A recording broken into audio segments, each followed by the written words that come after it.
The chilly autumn breeze carried the scent of pine and earthy undergrowth as Willow Ross stood at the edge of Eagle Creek, gazing at the churning waters that carved through the rugged Wyoming landscape.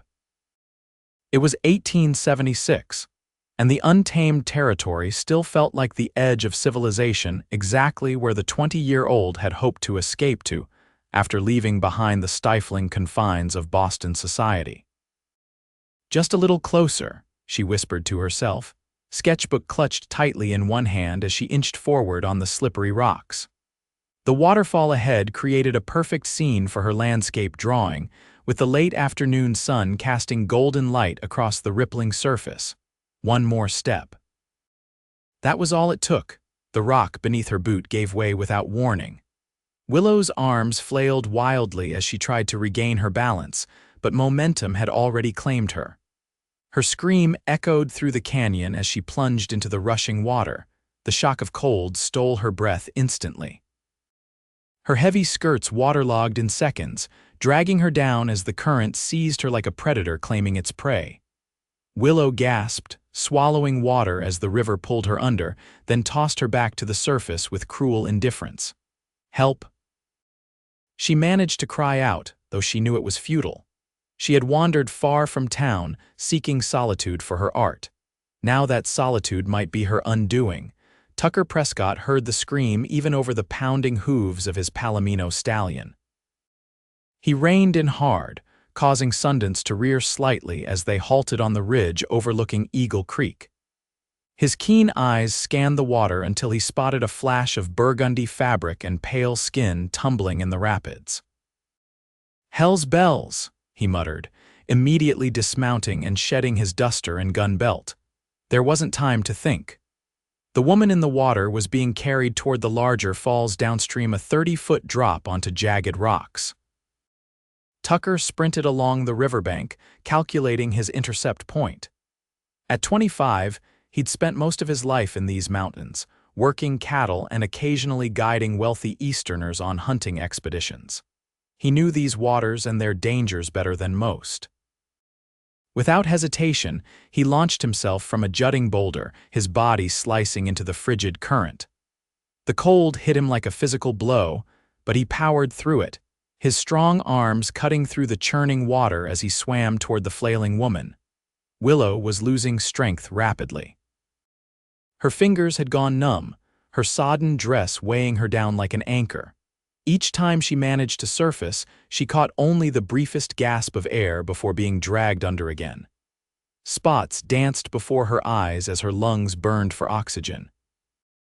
"This is how I die," she thought distantly, an artist drowned in the wilderness without ever finishing a painting worth remembering. Suddenly, strong arms encircled her waist. She felt herself being pulled against a solid chest as a deep voice shouted near her ear, "I've got you. Stop fighting." Tucker managed to maneuver them toward a calmer eddy, using all his strength to fight the current that threatened to carry them both over the falls. The woman in his arms continued to thrash in panic. "Madam, you need to stop struggling or we'll both drown," he shouted. Something in his commanding tone penetrated Willow's terror. She stopped fighting, allowing him to take control as he navigated them toward the bank, using one powerful arm to swim while the other held her firmly against him. When they finally reached the shallows, Tucker half dragged, half carried her onto the rocky shore. Willow collapsed onto the pebbled ground, coughing violently as water spilled from her lungs. "That's it," Tucker encouraged, kneeling beside her. "Get it all out." When her coughing subsided, Willow became acutely aware of her situation. She was soaking wet, her hair had come loose from its pins, and her expensive dress clung to her frame in a most improper manner.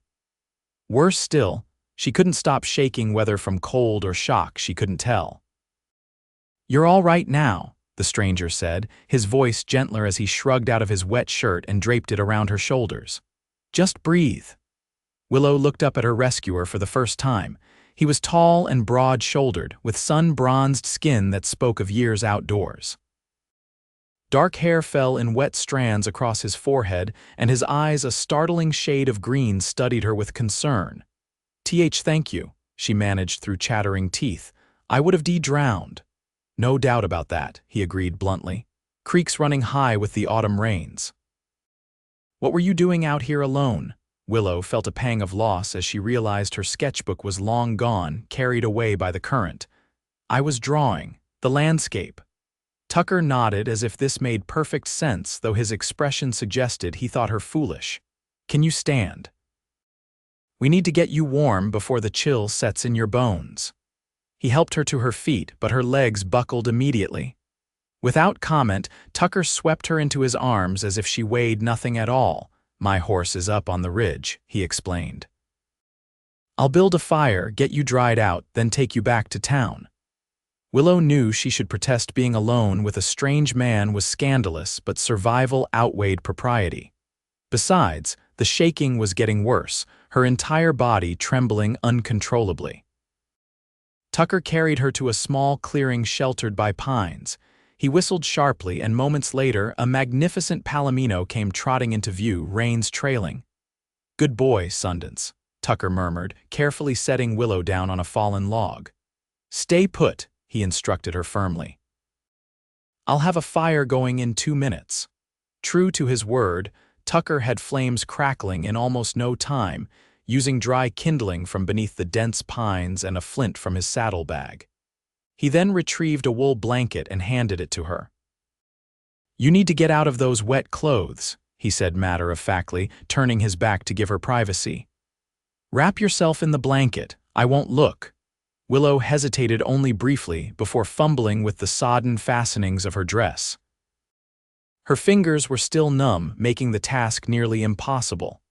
I cannot manage the buttons, she admitted, mortified. Tucker turned slightly, keeping his eyes averted. Permission to help, madam. I promise I'm a gentleman. You have my permission, she whispered. With surprising delicacy for such large hands, Tucker undid the long row of buttons down her back. I'll step away now. Just call when you're decent. Willow struggled out of the heavy dress and petticoats, leaving on only her chemise, which was thin but would dry quickly. She wrapped the blanket tightly around herself before calling, I'm decent now. Tucker returned to the fire, arranging her dress and his own shirt on branches to dry. He'd put on a dry undershirt from his saddlebag, but still looked half-dressed without his customary layers. I'm Tucker Prescott, he offered, settling across from her at the fire. Most folks call me Tuck. Willow Ross, she replied, extending her hand in formal greeting before realizing how absurd the gesture was under the circumstances. To her surprise, he took it gently, his large hand enveloping her smaller one. Boston, he said, not a question but an observation. She blinked in surprise. How did you know? A small smile touched his lips. Your accent, plus no local woman would be out sketching alone in these parts. Too many dangers. As I've discovered, Willow admitted ruefully. Her shaking had subsided somewhat, but occasional tremors still coursed through her body. Tucker moved to sit beside her, hesitating briefly before putting his arm around her blanket-covered shoulders. Body heat, he explained simply. Best remedy for river chill. Willow knew she should protest this familiarity, but the warmth radiating from him was too comforting to reject. She found herself leaning against him as another violent shiver racked her frame. How long have you been in Wyoming territory, Miss Ross? Tucker asked, clearly trying to distract her from her ordeal. 2 months, she answered. My aunt lives in Silver Creek. I came to stay with her after. She trailed off, unsure how to explain her hasty departure from Boston without revealing too much. After, he prompted gently. After I declined a marriage proposal that my parents had arranged, she admitted. It caused quite the scandal. My aunt offered sanctuary until the gossip dies down. Tucker nodded, understanding in his eyes. Out here, folks are generally too busy staying alive to worry about society scandals. That's precisely why I came, Willow said, feeling another tremor pass through her. I wanted freedom, space to breathe and make my own choices. Including the choice to nearly drown yourself. There was a teasing note in his deep voice. Despite everything, Willow laughed. That wasn't exactly planned. Tucker's arm tightened slightly around her as she shuddered again. The shaking will pass soon, he assured her. It's just your body's way of warming itself. They sat in companionable silence for a while, the crackling fire and distant rushing of the creek the only sounds. Willow became increasingly aware of the impropriety of their situation, yet she couldn't bring herself to care. This man had saved her life. Besides, there was something about his quiet strength that made her feel safe rather than threatened. "Are you a rancher, Mr. Prescott?" she asked eventually. "Tuck," he corrected. "And yes, I have a small spread about 10 miles north of here.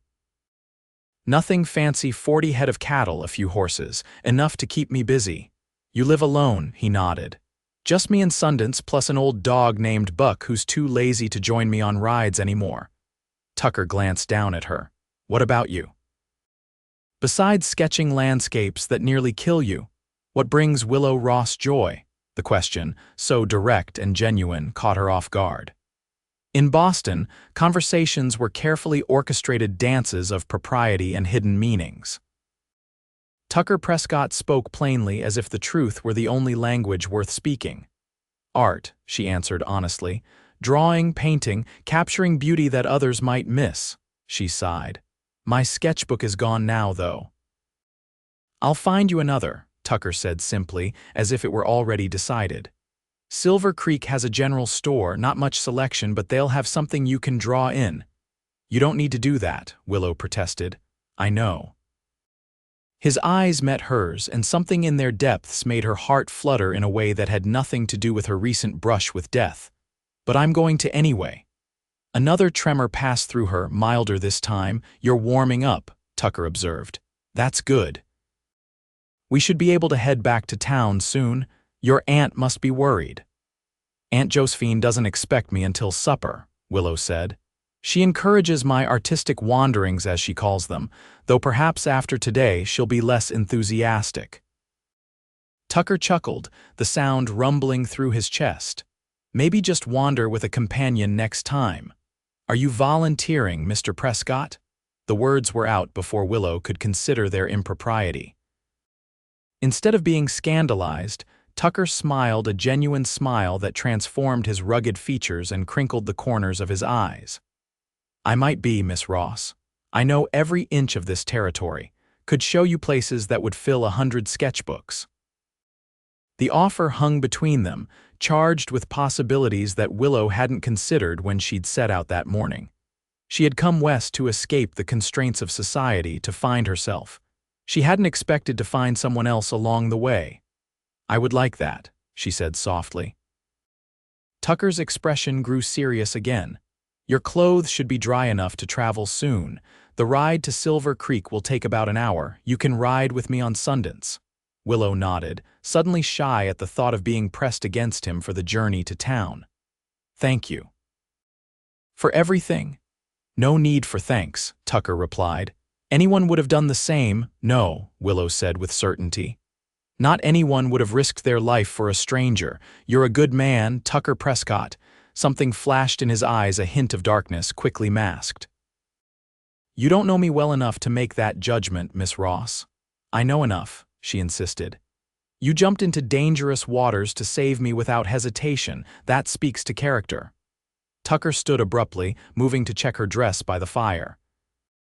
"It's nearly dry," he announced, changing the subject. "We should head back before dark."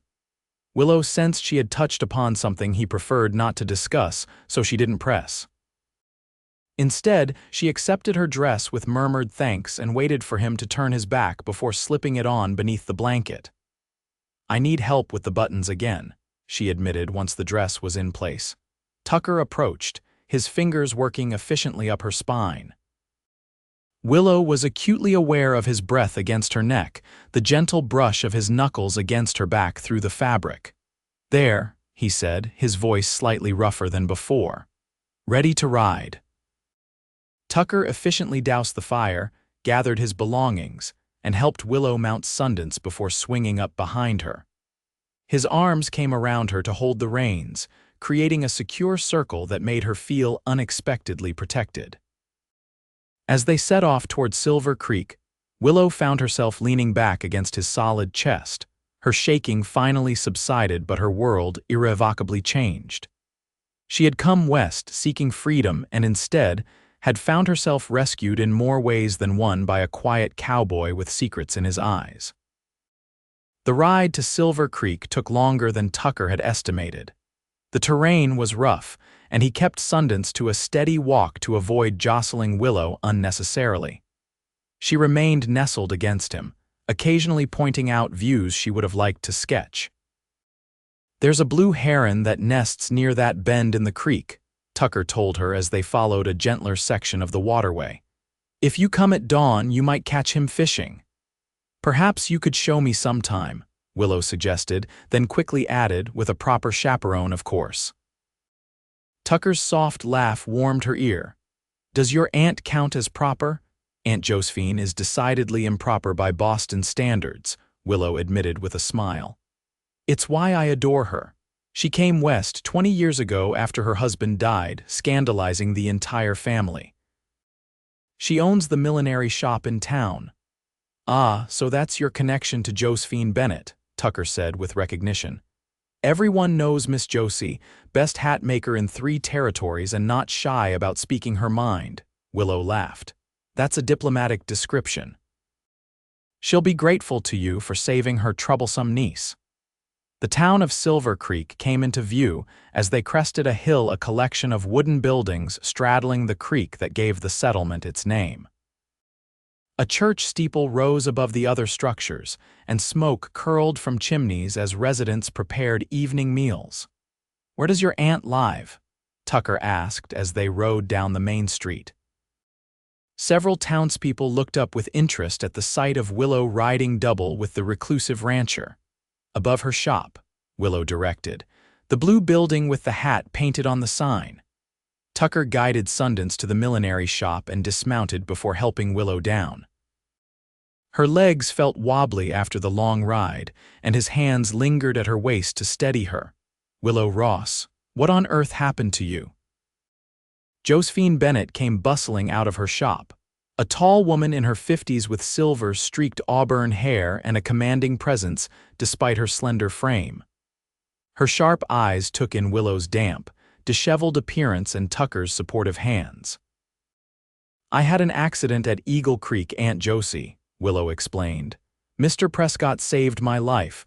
Josephine's expression softened as she turned to Tucker. "Tucker Prescott, it's been a while since you've come to town." She reached out to clasp his hand. "Thank you for bringing my niece home safely." Tucker ducked his head in modest acknowledgement. "Just happened to be in the right place, madam." "Nonsense," Josephine declared. "You're a hero, young man. Now both of you come inside. Willow needs dry clothes and hot tea, and you look like you could use a meal." Tucker began to protest, but Josephine would hear none of it. "I insist. It's the least I can offer after what you've done." Willow shot him an apologetic smile as her aunt ushered them both inside the shop and up the stairs to her comfortable living quarters above. The space was cozy and eclectic, filled with colorful fabrics, half-finished hats, and mementos from Josephine's travels. "Willow, go change immediately," Josephine ordered. "I'll put the kettle on." Once Willow had disappeared into her bedroom, Josephine turned her keen gaze on Tucker. "Now, tell me what really happened, Mr. Prescott." Tucker explained the events at Eagle Creek while Josephine prepared tea and pulled leftover stew from her pantry to heat. "She could have died," Josephine said quietly when he finished. "I encourage her artistic pursuits, but perhaps I've been too permissive." "She has a good eye for beauty," Tucker offered. "Just needs to be more careful about where she places her feet." Josephine studied him thoughtfully. "You know, in the 2 years you've lived near Silver Creek, I don't believe I've ever heard you say so many words at once." Tucker shifted uncomfortably under her scrutiny. "Not much cause for talking when you live alone, madam. Indeed." She poured him a cup of tea. "And yet you seem quite willing to converse with my niece." Before Tucker could respond, Willow returned wearing a simple blue dress, her damp hair loosely braided over one shoulder. The color brought out the deep blue of her eyes, and Tucker found himself staring before he caught himself and looked away. "Much better," Josephine approved. Now sit and have some tea. Both of you look half frozen still. They gathered around the small table as Josephine served steaming bowls of rabbit stew with cornbread. The simple meal tasted like heaven to Tucker, who realized he hadn't eaten since dawn. "Mr. Prescott has offered to show me some sketching locations," Willow mentioned as they ate. "Places where I might find interesting subjects to draw." Josephine's eyebrows rose. "Has he indeed?" She looked between them with undisguised interest. "Well, I think that's a splendid idea. Perhaps this Sunday afternoon, if the weather holds, I could pack a picnic." Tucker knew when he was being maneuvered but found he didn't mind. "Sunday would work, madam. I need to be in town anyway to pick up supplies." "Excellent." Josephine clapped her hands together. "It's settled then." After the meal, Tucker knew he should take his leave.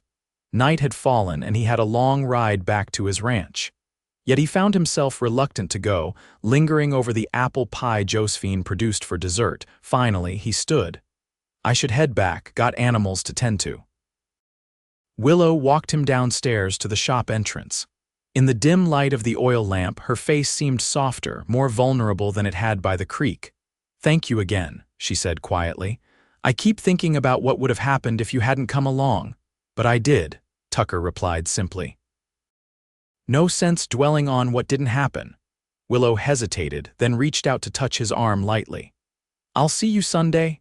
"Sunday," he confirmed, his voice rougher than he intended. Outside, as he mounted Sundance for the ride home, Tucker wondered what he'd gotten himself into. Rescuing a drowning woman was one thing. Developing feelings for a refined Boston lady who painted watercolors was quite another. Nothing good could come of it, not with his past. Yet as he rode through the darkness toward his lonely cabin, Tucker found himself looking forward to Sunday with an eagerness he hadn't felt in years. 3 days later, Willow found herself fretting over what to wear for her outing with Tucker. She finally settled on a practical riding skirt and jacket in forest green, with a white shirtwaist and sturdy boots. She secured her hair in a simple chignon and added a small hat that her aunt had insisted upon for propriety. "Dear, though heaven knows I care little for such things myself." Josephine watched her niece's preparations with knowing eyes. "He's quite handsome, your rescuer, in that rugged, untamed way that seems to define the men out here." Willow felt her cheeks warm. "I'm simply grateful to him, Aunt Josie." "Of course," Josephine agreed, not bothering to hide her smile. "And your blush is merely from the exertion of dressing." "Aunt Josie," Willow protested, but couldn't help laughing. Her aunt's forthrightness was refreshing after the veiled conversations of Boston society. "Tucker Prescott is well respected in these parts," Josephine said more seriously. "Keeps to himself mostly, but fair in his dealings and reliable in a crisis, as you've discovered. There are rumors about why he came west, but that's true of half the men in Wyoming territory." "What sort of rumors?" Willow asked, unable to contain her curiosity. Josephine shrugged. "Some say he was running from the law, others that he lost someone dear to him. The most colorful version involves a blood feud with a rival ranching family. I pay little attention to gossip, but I do know he arrived 2 years ago, bought that small ranch north of town with cash, and has lived quietly ever since." A knock at the door interrupted their conversation. Josephine went to answer it while Willow gathered her new sketchbook and pencils.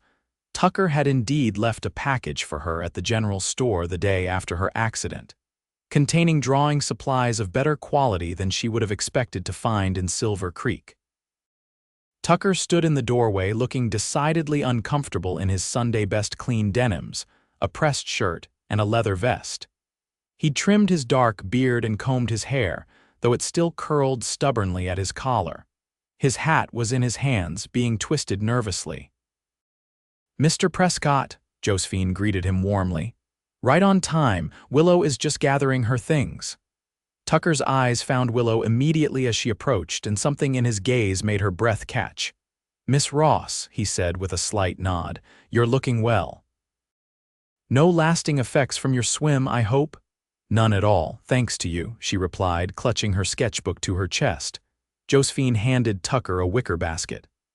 Sandwiches, apple tarts, and a jug of lemonade, enough for a small army, but I find fresh air stimulates the appetite. That's very kind, madam, Tucker said. They set off with Josephine as their chaperone, Tucker leading Sundance while Willow rode a gentle mare named Daisy that belonged to her aunt. Josephine rode a sturdy pinto, keeping a discreet distance behind them, close enough for propriety but far enough to allow conversation. I thought we might visit the Eastern Ridge, Tucker suggested. There's a view of the valley that seems like something you might want to capture in your drawings. That sounds perfect, Willow agreed.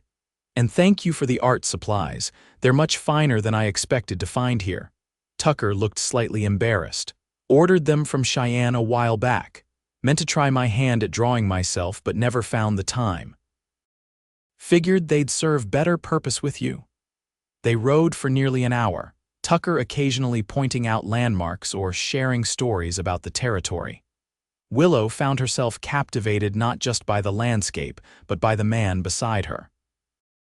Beneath his quiet exterior lay a keen intelligence and dry humor that emerged in unexpected moments. The Eastern Ridge proved to be even more spectacular than Tucker had described. From the elevated position, they could see for miles across the rolling landscape distant mountains, the silver ribbon of the river, and the patchwork of forests and meadows that made up the valley. It's breathtaking, Willow said softly as they dismounted in a small clearing. Like something from a dream. Tucker smiled, pleased by her reaction. Thought you'd appreciate it. Josephine busied herself spreading a blanket and unpacking the picnic while Willow set up her sketching materials. Tucker secured the horses, then joined Willow at the edge of the ridge. How did you find this place? She asked as she began to sketch the outline of the distant mountains. Got lost my first month here, he admitted. Ended up on this ridge as the sun was setting, decided getting lost wasn't so bad if it led to views like this. Willow worked in companionable silence for a while, occasionally asking Tucker questions about the landscape. He seemed to know every creek and hill, every type of tree and wildflower. You love it here, she observed, not a question but a statement. Tucker nodded. Never felt at home anywhere like I do in these mountains. Even though you're alone, his green eyes met hers. Sometimes alone is safer for everyone. Before she could ask what he meant, Josephine called them for lunch. The conversation turned to lighter topics as they enjoyed the generous picnic town gossip, Willow's impressions of the West compared to Boston, and Josephine's latest hat designs for the upcoming winter season. After they ate, Josephine announced, I think I'll take a short walk to stretch my legs. Don't wander off, you two. Her tone made it clear she was fulfilling her chaperone duties while giving them some privacy. Once Josephine had strolled a discreet distance away, Tucker turned to Willow. May I see what you've drawn? Willow hesitated briefly before handing him her sketchbook. Few people had ever seen her art. Her parents had considered it a hobby to be tolerated rather than a serious pursuit. Tucker studied the drawing with genuine interest, his expression thoughtful. You've captured it, he said finally. Not just how it looks, but how it feels. That's a rare talent. His simple praise meant more to Willow than all the polite compliments she'd received in Boston drawing rooms. Thank you, she said softly. That's exactly what I try to do, capture the feeling of a place. What feeling does this place give you? Tucker asked, gesturing to the vista before them. Willow considered the question seriously. Freedom, she decided. Like all possibilities are open, in Boston everything feels confined by buildings, by expectations.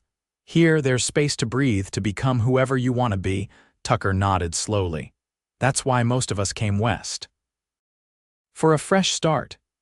Is that why you came? Willow asked gently. For a fresh start. For a moment she thought he wouldn't answer. His expression closed and he looked away toward the distant mountains.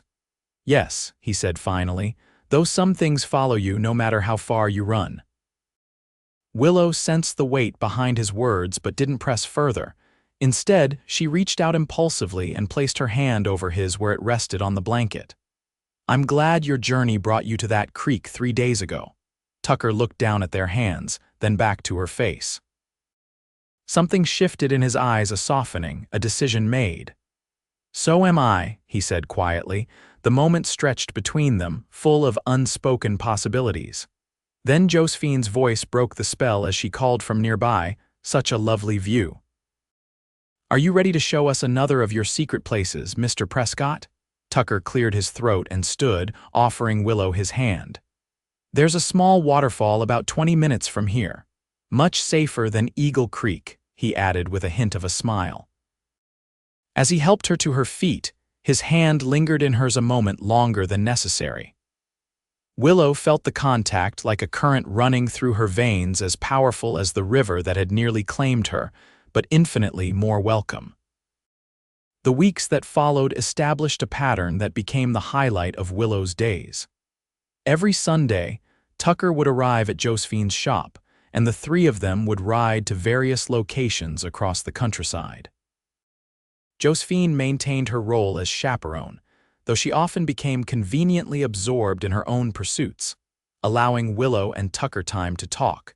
Between these outings, Tucker would sometimes appear in town on various errands, inevitably finding his way to the millinery shop. He began bringing small gifts, wildflowers, interesting rocks, once a perfect eagle feather that Willow treasured. As October gave way to November, Willow's sketchbook filled with drawings, landscapes primarily, but increasingly studies of Tucker as well. His hands holding the reins, his profile against the sunset, the rare smile that transformed his serious features. On a crisp mid-November afternoon, Tucker arrived at the shop looking uncharacteristically nervous. "Miss Ross," he said formally when Willow greeted him. "I was wondering if you might join me for supper at the hotel dining room this evening. With your aunt's permission, of course," he added hastily. Willow glanced at Josephine, who was pretending to arrange hat ribbons while obviously eavesdropping. "I think that sounds lovely," Willow replied, her heart beating faster. "I suppose I could allow it," Josephine said, abandoning all pretense of not listening. "The hotel dining room is public enough to satisfy propriety." Tucker's relief was visible. "I'll call for you at 6 then."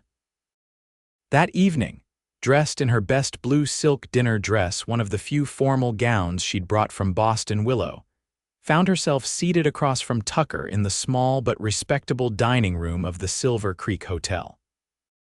He looked handsome and uncomfortable in a proper suit, tugging occasionally at his collar. "You clean up nicely, Mr. Prescott," Willow teased gently, trying to ease his obvious discomfort. "Feel like I'm being strangled," he admitted, adjusting his string tie. "But some occasions warrant discomfort." "And what occasion is this?" she asked, bold in a way she never would have been in Boston. Tucker's eyes met hers directly. "I wanted one evening of doing this properly, courting you like a gentleman would." The simple honesty of his statement took her breath away. "Is that what you're doing, courting me?" "Been trying to for weeks," he confessed. "Wasn't sure if you noticed." Willow smiled. "I noticed." Their dinner arrived the finest the hotel could offer, which meant steak, potatoes, and apple pie for dessert. The food was good, but Willow hardly tasted it as she and Tucker talked. He told her more about his ranch, his hopes to expand his herd in the spring. The new foal Sundance had sired with a neighbor's mare. In turn, Willow shared stories of her childhood in Boston, her struggle to pursue art against her parents' wishes, and her relief at finding a haven with Aunt Josephine. "Do you miss it?" Tucker asked. "The comforts of city life?" Willow considered the question seriously. "I miss certain things, music concerts, art galleries, bookshops, but I don't miss the constraints, the endless rules about how a young woman should behave." She looked at him directly. "I feel more alive here in 3 months than I did in 20 years in Boston." As they finished their dessert, Tucker cleared his throat. "There's something I need to tell you, Willow, about why I came west." The seriousness of his tone made her heart flutter with apprehension. "You don't have to tell me anything you don't want to." "I want to," he insisted. "Before this goes any further, you should know who I am." Willow reached across the table and took his hand. "I'm listening." Tucker took a deep breath. I was a lawman back in Missouri, deputy sheriff in a small town called Pine Ridge. I was engaged to marry the daughter of a local farmer, Elizabeth. We'd known each other since childhood." He paused, and Willow squeezed his hand encouragingly. "There was a gang causing trouble in the county. Robberies mostly, but they'd killed a man during their last job. The sheriff and I tracked them to an abandoned homestead. We thought we had the element of surprise." His voice grew distant. "We were wrong." Willow held her breath, sensing the pain behind his measured words. "The shooting started before we were in position. Sheriff took a bullet early on. I managed to wound one of them, but they had us outgunned. I retreated, tried to get help." His jaw tightened. "By the time I returned with reinforcements, they'd gone, left the sheriff dead." "I'm so sorry, Tucker," Willow said softly. "That's not the worst of it," he continued, his voice hollow. "They rode to town for revenge, robbed the bank, shot the teller, then they found Elizabeth at her father's store." His hand tightened around Willow's. "They killed her, left a note saying it was payment for their wounded man." Willow felt tears sting her eyes. "Oh, Tucker." "I tracked them for 3 months," he said, the words coming faster now. "Caught up with them in Kansas. There were 4 left. I killed 3. The matter-of-fact way he said it sent a chill through Willow. This was the darkness she'd glimpsed in his eyes that first day. The 4th got away. Thomas Blackwell, leader of the gang. Tucker's expression hardened. "I kept hunting him, became obsessed with it. Followed rumors and whispers all the way to Colorado. Eventually, I realized I'd become someone Elizabeth wouldn't have recognized, someone consumed by vengeance."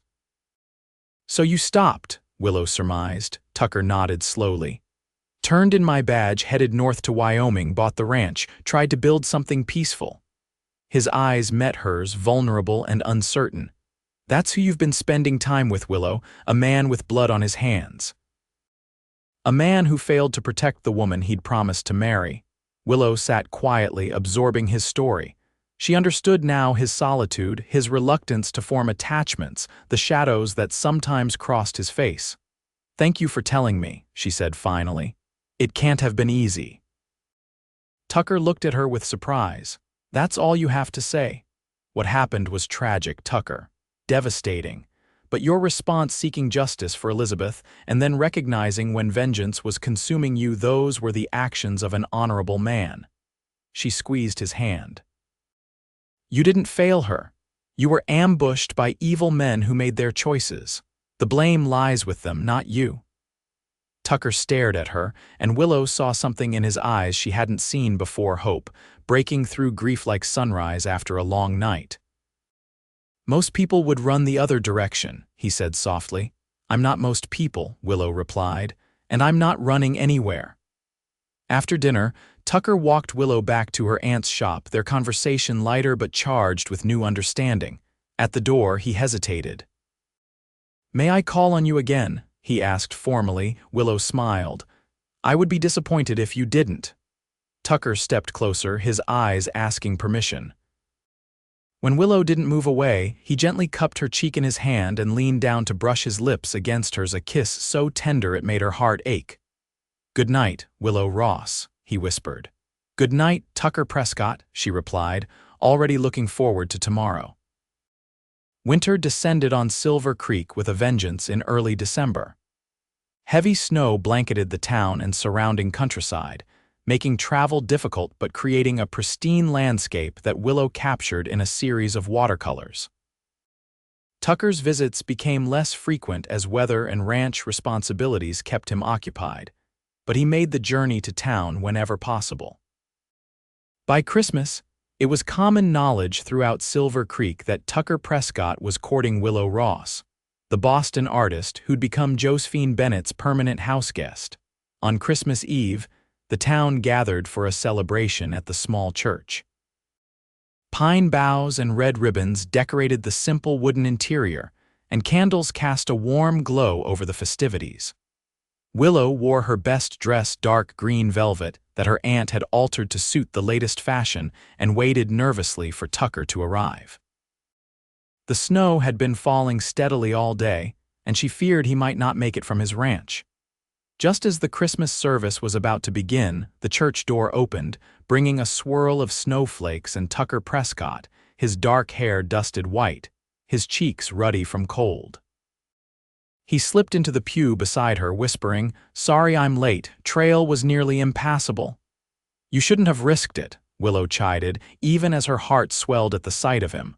"Wouldn't have missed it," he replied simply, taking her gloved hand in his.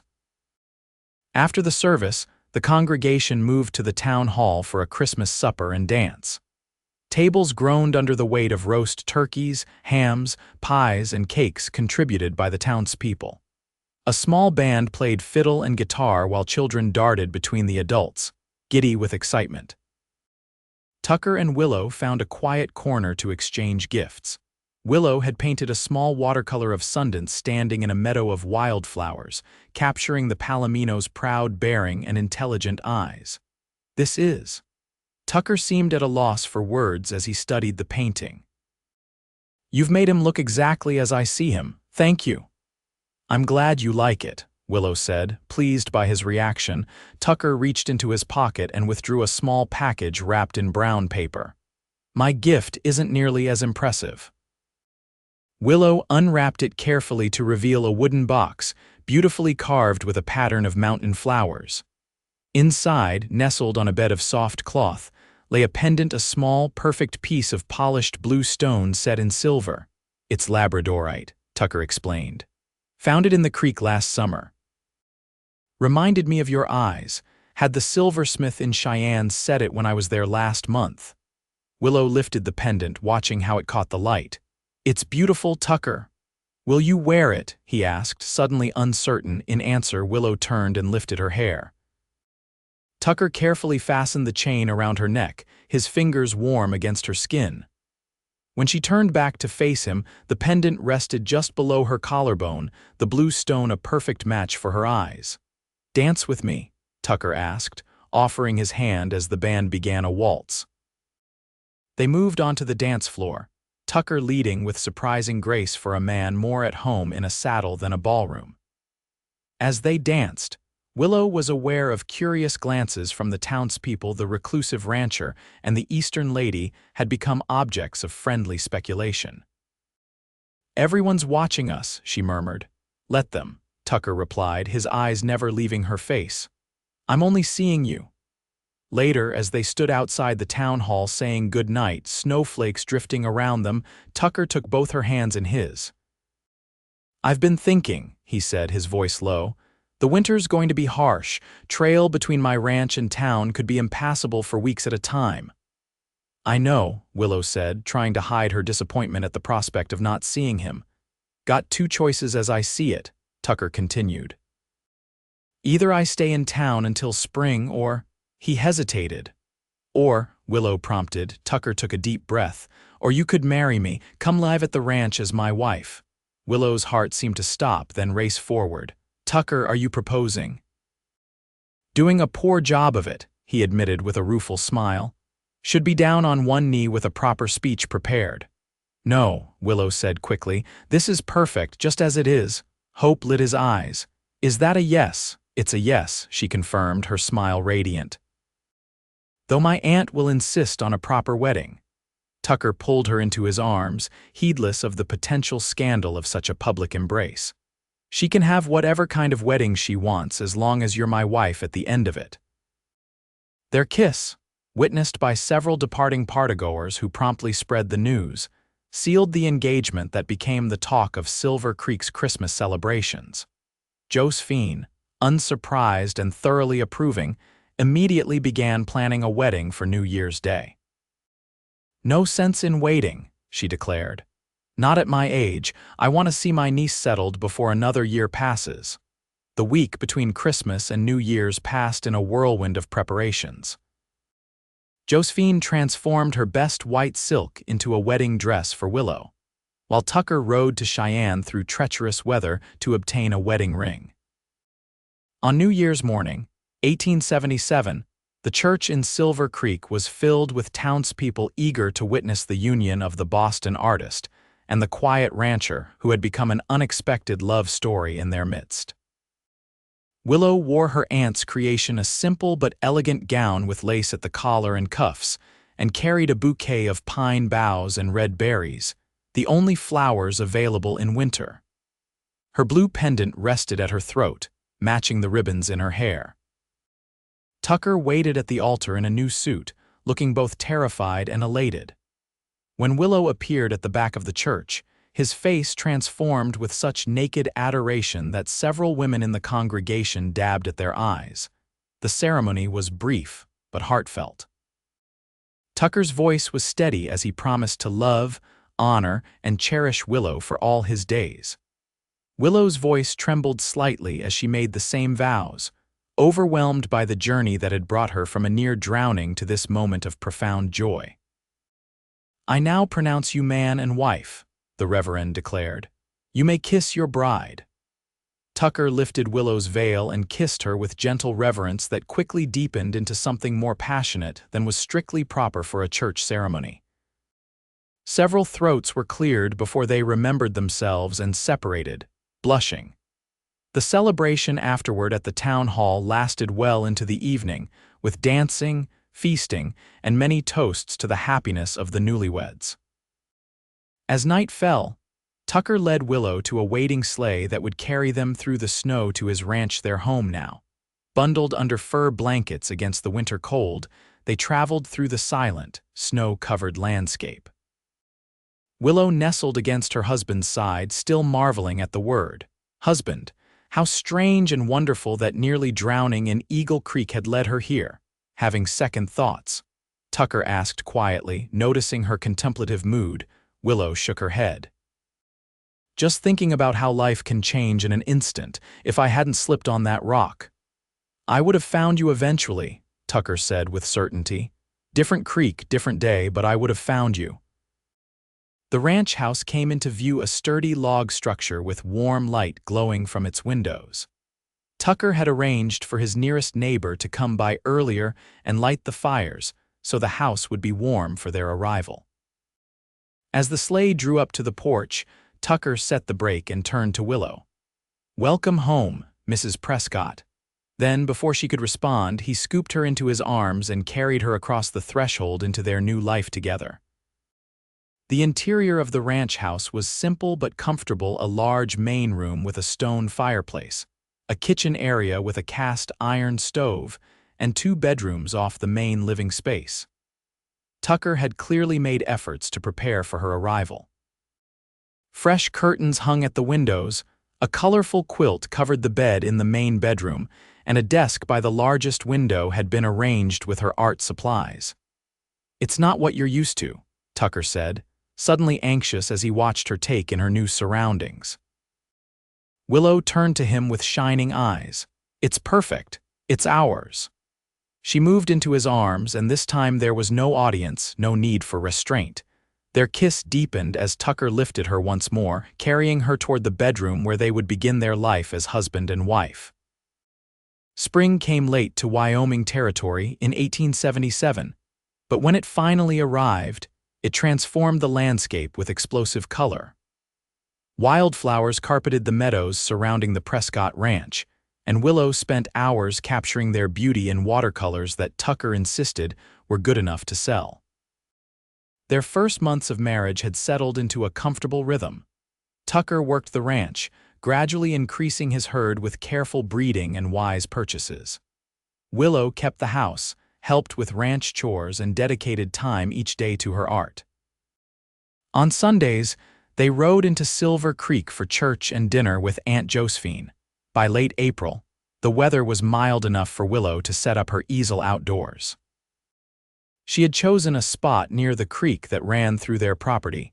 Painting the spring runoff that tumbled over rocks much like Eagle Creek had the previous autumn. Tucker found her there as the afternoon light began to soften, approaching quietly so as not to disturb her concentration.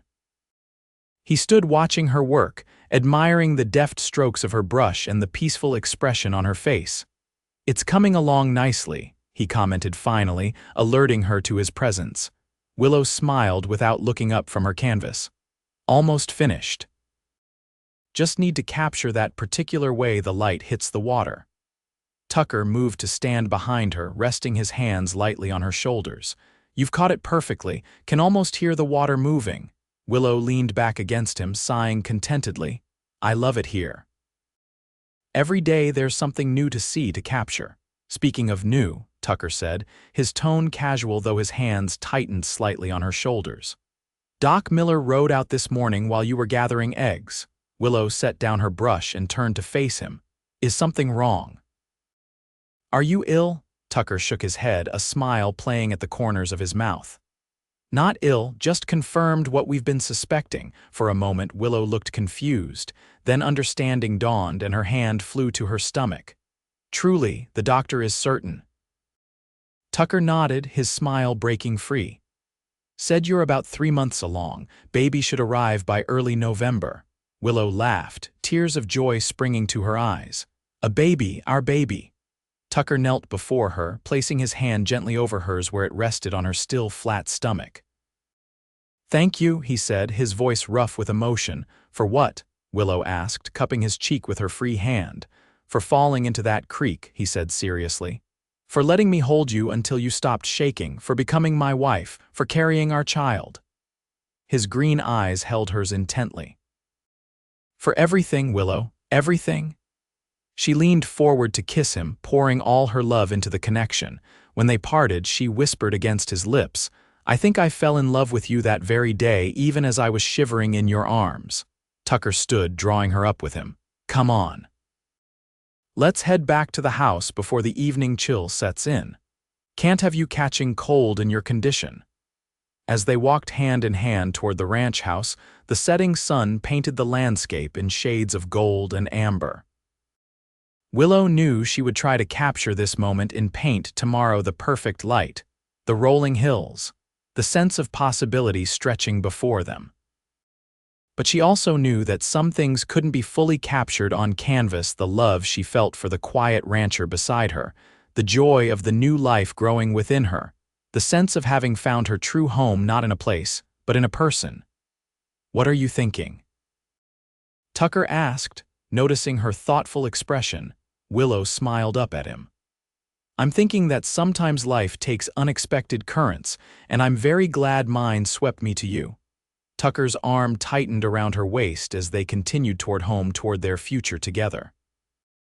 On a crisp November morning in 1877, nearly a year to the day after Willow had fallen into Eagle Creek, she gave birth to a daughter. The labor was long and difficult, with the nearest doctor unable to arrive due to an early snowstorm. Tucker delivered his own child with only Josephine's guidance, his hands steady despite his fear. "She's perfect," Tucker whispered as he placed the squalling infant in Willow's arms. 10 fingers, 10 toes, and a set of lungs that'll scare the cattle." Willow laughed through her exhaustion, cradling their daughter against her chest. "She's beautiful. Look at that dark hair, just like yours." They named her Elizabeth Josephine Prescott, honoring both the woman Tucker had lost and the aunt who had brought them together. Little Ellie, as they came to call her, had her father's dark hair and her mother's blue eyes, a combination that charmed everyone who met her. As winter settled over the ranch, the small family established new routines. Tucker built a cradle that he placed near the fire in the evenings, where Ellie could sleep while Willow painted, and Tucker carved small wooden animals for his daughter's future amusement. "I never imagined this," Tucker confessed one night as they sat before the fire, Ellie sleeping peacefully between them. "After Elizabeth died, I thought that part of my life was over." Willow reached across to take his hand. "Sometimes the river takes us places we never expected to go." Tucker smiled at the metaphor. "Speaking of rivers, I received a letter today from the marshal in Cheyenne." Willow tensed. Tucker rarely spoke of his past as a lawman, and correspondence from a marshal couldn't be casual. "What did it say?" "Thomas Blackwell was killed in a bank robbery in Nebraska last month," Tucker said quietly. "Shot by the local sheriff." Willow studied his face, searching for signs of how this news affected him. "How do you feel about that?" Tucker considered the question for a long moment, watching the flames dance in the fireplace. "Relieved," he said finally. Not joyful or triumphant, just relieved, like a door closing on a dark room I no longer need to enter. Willow squeezed his hand. I understand. I thought I would feel different, Tucker continued. When I was hunting him, I imagined satisfaction, even pleasure at the news of his death. Instead, I just feel peace. Like now I can fully be here with you and Ellie without that shadow hanging over us. You've been fully here all along, Willow assured him. From the moment you pulled me from that creek, you've been present in every way that matters. Tucker lifted her hand to his lips. I love you, Willow Prescott, and I love you, Tucker Prescott, she replied softly. Always. As years passed, the Prescott ranch prospered. Tucker's careful management and hard work expanded their holdings and increased their herd. Willow's paintings gained recognition beyond Wyoming territory, with a gallery in Denver displaying her work and selling pieces to collectors from as far away as San Francisco and Chicago. Ellie grew into a spirited girl with her father's quiet strength and her mother's artistic eye. She was joined by a brother, James, in 1879, and twin sisters, Sarah and Rebecca, in 1882. The ranch house expanded along with the family, with Tucker adding rooms and a dedicated studio space for Willow's painting. On a warm summer day in 1886, 10 years after their first meeting, Tucker and Willow rode together to Eagle Creek. Their children were spending the day with Aunt Josephine in town, giving the couple a rare day to themselves. They dismounted near the spot where Willow had fallen into the water a decade earlier. The creek was calmer now, the summer heat having reduced its flow to a gentle stream rather than the raging torrent of that autumn day. Hard to believe this nearly killed me, Willow remarked, standing safely back from the edge. Tucker slipped his arm around her waist. Hard to believe it's been 10 years. Willow leaned into him, content in the solid warmth of his presence. At 30, she was no longer the impulsive young woman who had stood too close to a dangerous current. Motherhood and ranch life had added strength to her slender frame and confidence to her bearing. Tucker, at 35, wore the years well. Silver threaded his dark hair at the temples, and lines at the corners of his eyes spoke of both laughter and squinting into the western sun. He remained as strong as the day he'd pulled her from the water, though ranching had added new scars to his hands and a slight limp from a broken leg badly set after a horse had thrown him 2 winters past. You ever regret it? Tucker asked suddenly. Staying in Wyoming. You could have had such a different life. Willow turned in his arms to face him. Never, not for a single moment. She reached up to trace the lines of his face, memorizing him by touch as she had countless times on canvas. You and the children, this land, you're everything I never knew I wanted until I found you. Tucker smiled, the full, unguarded smile that still made her heart skip. Remember how you shook after I pulled you out, thought you'd never get warm. I remember you holding me until I stopped, Willow said softly. Just like you promised you would. Some promises are easy to keep, Tucker replied, drawing her closer. They stood together by the creek that had nearly claimed her life but had instead given her everything she cherished. In the distance, thunder rumbled a summer storm approaching from the mountains. We should head back, Tucker said, glancing at the darkening sky. As they mounted their horses and turned toward home, the first fat raindrops began to fall. By the time they reached the ranch, they were soaked through, laughing as they ran for the shelter of the porch. Just like old times, Tucker observed as they stood dripping on the threshold.